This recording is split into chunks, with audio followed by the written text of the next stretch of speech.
So when I think about my mental health as it stands right now and where I am today, I have to go back and reflect upon a lot about on my roots and where it all started from. I thought, like you mentioned in my bio, resiliency has always been a key factor. But where did resilience come from? You heard early on, you spoke about me having learning disabilities.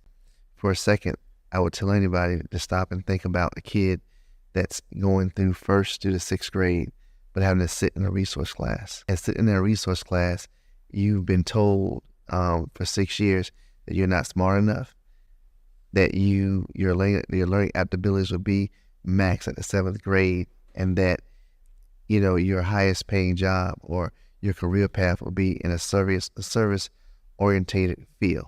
And so that was my starting point. And sitting there every day in that resource class, I only had one task, and that was to read about I call it a chamber, because it was a long drawer with books in it. And every day you come in, there was a red, green, a blue, and you had to pick one of those books, and you had to read a book and do reading comprehension. And that was my entire day. And so my only thought was, why am I here? And how do I get out of this resource class?